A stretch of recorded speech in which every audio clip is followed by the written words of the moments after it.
Hello दोस्तों, नमस्कार। मैं नीतीश वर्मा और आप देख रहे हैं टेक्निकल हेल्प चैनल। तो आज मैं आपको बताने वाला हूं कि आधार से नंबर जिनका लिंक है उनका ई श्रम कार्ड कैसे बनाते हैं। सेल्फ रजिस्ट्रेशन यानी बिना सीएससी का आधार लिंक मोबाइल नंबर से ई श्रम कार्ड हम कैसे बनाएंगे, इसकी जानकारी आज मैं आप लोगों को देने वाला हूं। तो इसके पहले आप मेरे चैनल पर नए हैं और वीडियो देख रहे हैं तो एक लाइक और शेयर कर दें तथा सब्सक्राइब करना ना भूलें। तो चलिए शुरू करते हैं। यहाँ सर्च बॉक्स में ई श्रम लिख कर टाइप करेंगे।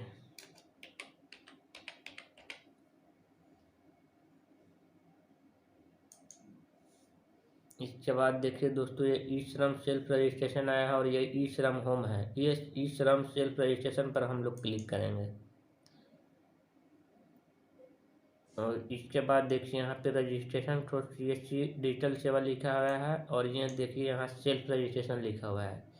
आधार link mobile number is preferred, यानी सेल्फ रजिस्ट्रेशन करेंगे तो यहाँ पे आधार से नंबर लिंक होना चाहिए।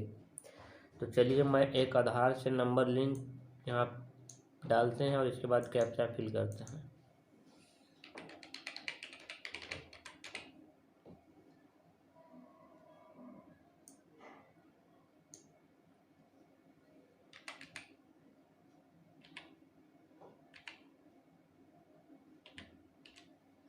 और देखिए दोस्तों, ये कैप्चा फिल करते हैं। यहाँ पे आ गया ग्रीन कलर में सेंड ओटीपी। यहाँ सेंड ओटीपी पर क्लिक करेंगे तो इस नंबर पे जो मैंने नंबर ऐड किया है इसमें डाला है आधार लिंक नंबर, तो उस पर एक ओटीपी जाएगा। तो चलिए यहाँ सेंड ओटीपी पर क्लिक करते हैं।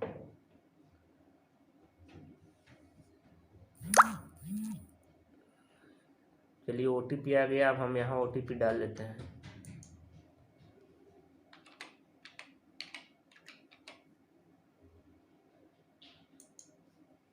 और इसके बाद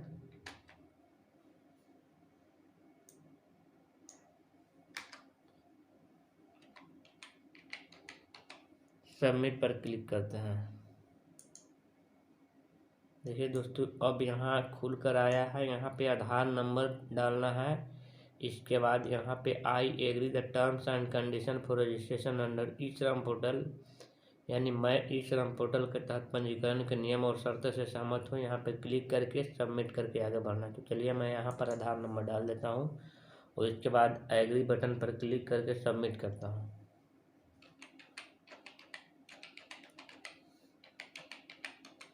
चलिए मैंने आधार नंबर डाल लिया है। यहाँ एग्री बटन अपने आप ऑटोमेटिक ले लिया। इसके बाद सबमिट करते हैं। देखिए दोस्तों, अब आधार लिंक नंबर पे पुनः फिर से एक ओटीपी गया और यहाँ ओटीपी हमें डालना है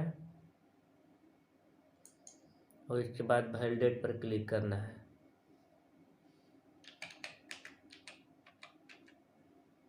देखिए ओटीपी मैं डाल लेता हूँ, इसके बाद वैलिडेट ओटीपी पर क्लिक करता हूँ। अब यहाँ पे डालने के बाद मेरा नेक्स्ट पोर्टल ओपन होगा। देखिए प्लीज वेट लिखा हुआ है। देखिए अब ये खुल कर आ गया है आधार से लिंक पोर्टल। यहाँ पे देखिए लिखा हुआ है पर्सनल पार्टिकुलर पर आधार। यहाँ पे लिखा हुआ है पर्सनल इन्फॉर्मेशन। यहाँ पे एड्रेस लिखा हुआ है। यहाँ पे एजुकेशन क्वालिफिकेशन लिखा हुआ है। यहाँ पर ऑक्यूपेशन एंड स्किल्स लिखा हुआ है और नीचे यहाँ पे लिखा हुआ है बैंक डिटेल्स। देखिए दोस्तों, मैंने आधार से जो नंबर लिंक था आधार को वेरीफाई किया, इसमें डाला फर्स्ट टाइम में और ओटीपी पर डालकर सबमिट किया। तो यहाँ आधार का जो पार्टिकुलर इन्फॉर्मेशन होता है वो ऑटोमेटिक पूरा यहाँ पे हमें डिस्प्ले करने लगा सिस्टम पर और दिखाई दे रहा है। अब चलिए यहाँ आगे देखते हैं क्या होता है। यहाँ देखिए लिखा हुआ है I agree the all information shown app are correct. जो आधार पर मेरा अपडेटेड है वो सारा डिटेल्स यहाँ पे खुल कर आ गया है। यहाँ चेक कर लेंगे और चेक करने के बाद यहाँ continue to enter the other details पर क्लिक करेंगे और आगे बढ़ेंगे। देखिए यहाँ पे रजिस्ट्रेशन फॉर्म खुल कर आ गया है। यहाँ your personal particulars as per आधार, वो आधार पर जो मेरा अपडेट था वो ऑटोमेटिक ले लिया है। अब यहाँ पर्सनल इन्फॉर्मेशन हमें अब यहाँ फिल करना है, भरना है। तो चलिए देखते हैं क्या क्या है। रजिस्टर्ड मोबाइल नंबर, ये मेरा रजिस्टर्ड मोबाइल नंबर था जो यहाँ पर मैंने डाल दिया है। इमरजेंसी मोबाइल नंबर यहाँ डालना है, अगर हो सके तो डालें, अगर नहीं हो तो छोड़ दें। और यहाँ पर देखिए ईमेल आईडी लिखना है, ईमेल आईडी अगर हो आपके पास तो डालें, अर्थात इसे ब्लैंक छोड़ दें। इसके बाद marital स्टेटस लिखा है, अर्थात मैरिड हैं, अनमैरिड हैं, डिवोर्स हैं, विडो हैं, जो भी हैं वो एक सिलेक्ट करके यहाँ पे डालना है। तो चलिए मैं यहाँ पे मैरिड सिलेक्ट कर लेता हूँ। और यहाँ पे देखिए फादर्स नेम डालना है, चलिए फादर्स नेम मैं डाल लेता हूँ।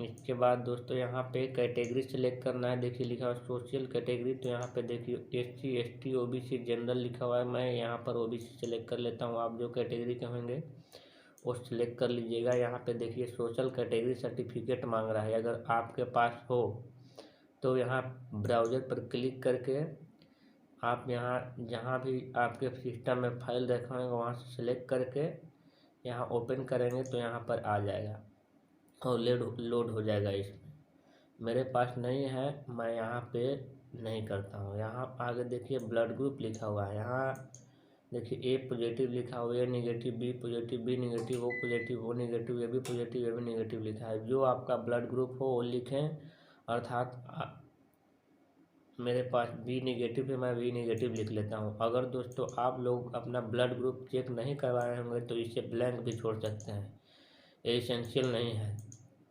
जो स्टार मार्क रेड मार्क से दिखाई दे रहा है वो हमें भरना ज़रूरी है, और जो रेड मार्क नहीं है वो भरना अनिवार्य नहीं है।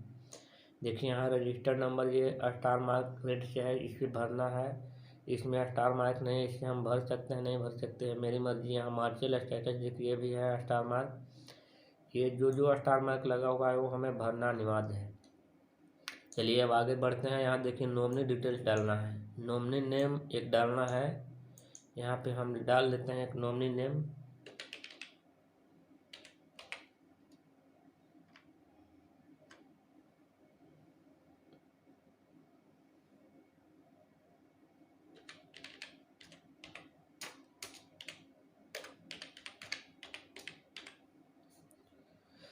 मैं नॉमिनी नेम डाल दिया। इसके बाद नॉमिनी का डेट ऑफ बर्थ डालना है। चलिए मैं नॉमिनी का डेट ऑफ बर्थ डाल लेता हूँ।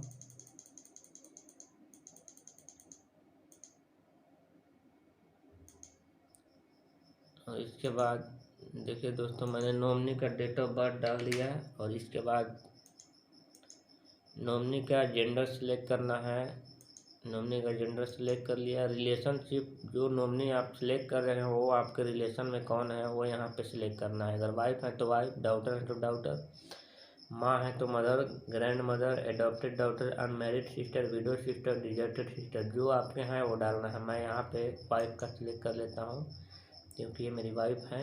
इसके बाद सेव एंड कंटिन्यू पर क्लिक करता हूँ। देखिए दोस्तों आगे अब खुल कर आया है, यहाँ मेरा 2 स्टेप क्लियर हो चुका है। Your personal particular as per आधार ये क्लियर हो चुका है, ग्रीन आ गया। और यहाँ पर्सनल इन्फॉर्मेशन ये भी ग्रीन आ गया, ये भी क्लियर हो चुका है। अब यहाँ पे आया एड्रेस, रेसिडेंशियल एड्रेस इसमें डालना है। देखिए यहाँ रेसिडेंशियल डिटेल्स डालना है। चलिए शुरू करते हैं। यहाँ होम या नेटिव स्टेट लिखा हुआ है, इसमें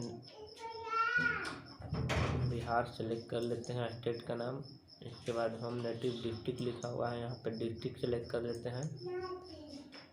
इसके बाद देखिए यहाँ पे करंट एड्रेस लिखना है, इसमें हाउस नंबर लिखना है, इसमें लोकेलिटी लिखना है, इसमें स्टेट लिखना है, इसमें डिस्ट्रिक्ट लिखना है, इसमें सब डिस्ट्रिक्ट लिखना है, इसमें पिन कोड लिखना है। हाउस नंबर अगर आपके पास हो तो यहाँ हाउस नंबर लिखिए, अगर आपके पास हाउस नंबर नहीं हो तो यहाँ अपने गाँव का नाम लिख लें।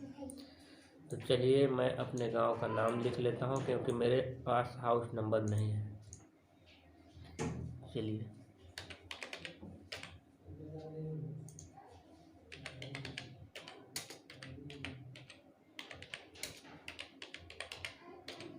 इसके बाद यहाँ स्टेट सेलेक्ट कर लेंगे। यहाँ डिस्ट्रिक्ट सेलेक्ट कर लेंगे। इसके बाद यहाँ सब डिस्ट्रिक्ट सेलेक्ट कर लेंगे, यहाँ पिन कोड डाल देंगे। इसके बाद देखिए दोस्तों, ये लिखा है स्टेइंग एट करेंट लोकेशन, मतलब कि आप जो अभी करेंट लोकेशन डाले हैं इसमें इस लोकेशन पर आप कितने दिनों से रह रहे हैं। तो दोस्तों मैं यहाँ जन्म से ही रह रहा हूँ, मेरा जन्म यहीं हुआ है, तो जितना मेरा एज हो रहा है वो यहाँ पर डाल लेता हूँ। मेरा 25 से ऊपर एज हो रहा है तो मैं यहाँ मोर देन 25 लिख रहा हूँ। अगर आपका 25 से नीचे होगा तो 25 से 20-25 लिखिएगा। अगर 20-25 से भी नीचे होगा तो 15-20 लिखिएगा। इसी तरह से दोस्तों यहाँ एकदम 1 ईयर तक लिखा हुआ है। जितना आपको आपका एज हो रहा होगा वो यहाँ पे डालना है। तो चलिए मैं यहाँ मोर देन 25 सिलेक्ट कर लेता हूँ। उसके बाद सेव एंड कंटिन्यू करता हूँ।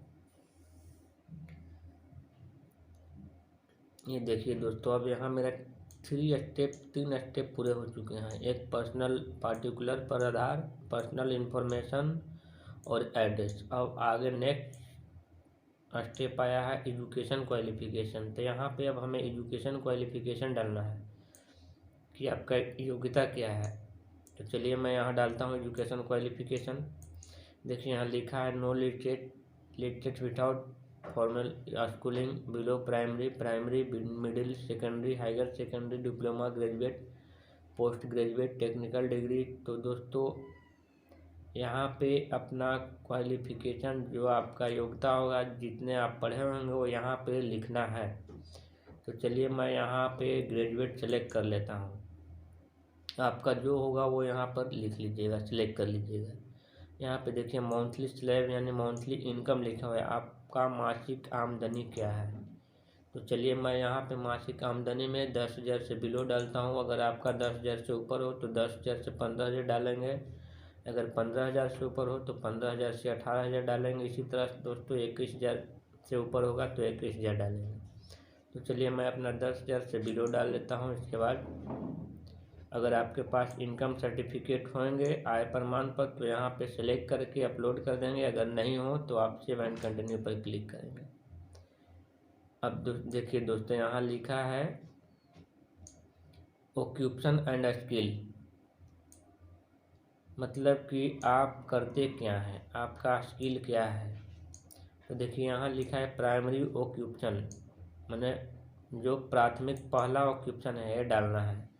इसके बाद working experience in primary occupation, मतलब कि आपका जो पहला ऑक्यूपेशन है, काम है, वो आपका उस काम को आपको करने का कितने दिन का एक्सपीरियंस है। इसके बाद सेकेंडरी लिखा हुआ है, तो सेकेंडरी इसेंशियल नहीं है क्योंकि यहाँ पे स्टार मार्क नहीं लगा हुआ है। तो ये आप डाल भी सकते हैं और नहीं भी डाल सकते हैं। तो चलिए शुरू करते हैं। मैं अपना प्राइमरी ऑक्यूपेशन यहाँ डाल लेता हूँ। देखिए यहाँ पे डाल लेता हूँ मैं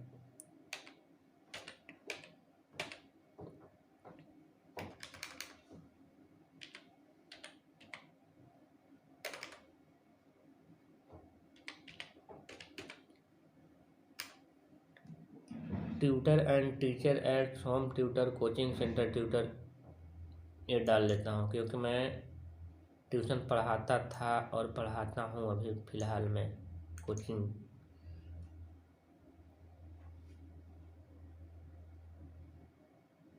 तो चलिए मैं यहाँ पे ट्यूशन टीचर ट्यूटर डाल देता हूँ।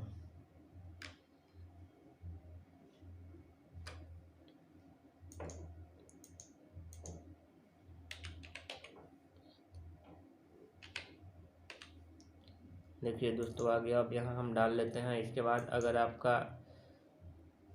एक्सपीरियंस होगा 5 साल का, 10 साल का, जितने साल का होगा आपका टीचर का, वो यहाँ आप डाल सकते हैं। मैं अपना डाल लेता हूँ 5 साल का। आपका जितना होगा उतने आप डाल लेंगे। इसके बाद आगे बढ़ेंगे। यहाँ पे सेकेंडरी डालना है, डालना नहीं भी है। अगर आपके पास सेकेंडरी कोई योग्यता है काम करने की तो यहाँ डाल सकते हैं, यदि नहीं है तो आप इसे ब्लैंक छोड़कर आगे बढ़ जाएंगे। ये देखिए ऑक्यूपेशन सर्टिफिकेट भी डालना है। अगर आपके पास हो एक्सपीरियंस का सर्टिफिकेट तो यहाँ डाल सकते हैं, अर्थात अपलोड करें। अगर नहीं हो तो आप इसे ब्लैंक छोड़कर आगे बढ़ जाएंगे। चलिए तो मैं आगे बढ़ता हूँ। मेरे पास कोई एक्सपीरियंस का सर्टिफिकेट नहीं है। चलिए देखिए दोस्तों, ये लास्ट स्टेप आया, यहाँ पे डालना है बैंक डिटेल्स। यहाँ पे देखिए 1 2 3 4 5 स्टेप क्लियर हो चुका है। अब एक स्टेप लास्ट स्टेप है, वो बैंक डिटेल्स है। यहाँ पे एक कंप्लीट करने के बाद फाइनली मेरा फॉर्म पूरी तरह से कंप्लीट हो जाएगा। तो चलिए यहाँ पे शुरू करते हैं और मैं अपना बैंक अकाउंट नंबर डालता हूँ।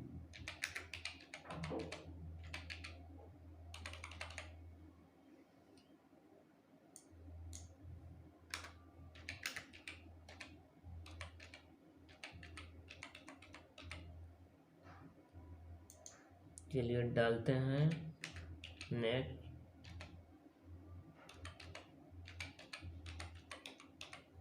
इसके बाद अकाउंट होल्डर अपना नाम लिख लेता हूँ।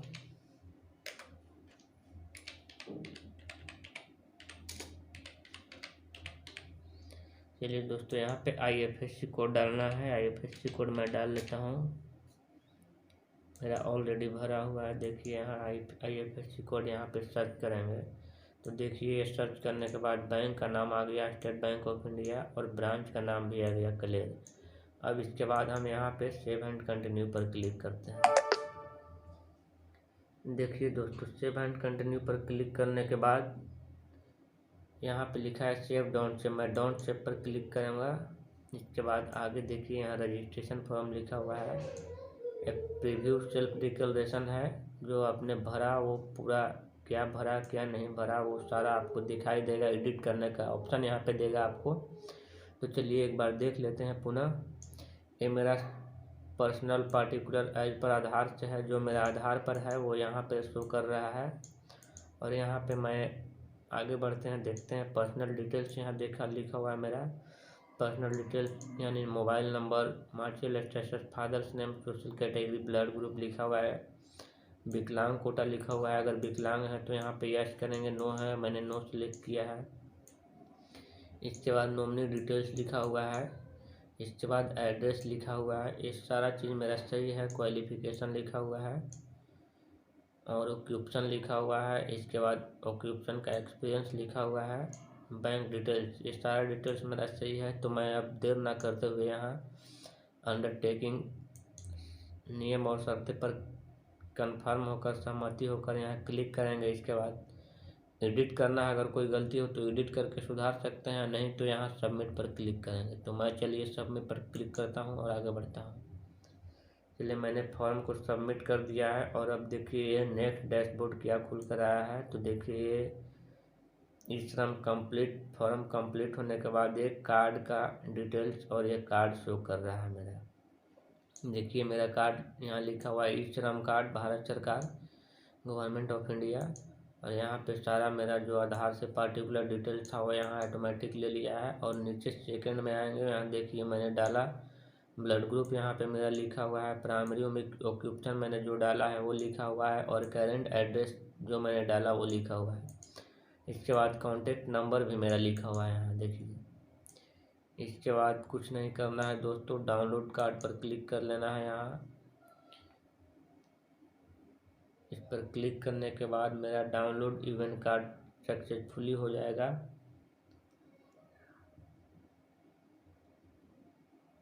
तो मैं आपको हाँ देखिए दोस्तों, यहाँ पे अभी मेरा डाउनलोड हो चुका है। अब मैं इसे खोल कर देखता हूँ अपने कार्ड को। तो देखिए दोस्तों, ये पूरी तरह से फाइनली मेरा कार्ड ओपन हो चुका है और मैं अब इसे प्रिंट कर लूँगा। तो चलिए दोस्तों, आज का वीडियो बस इतना ही। तब तक के लिए धन्यवाद, मिलते हैं अगले वीडियो में।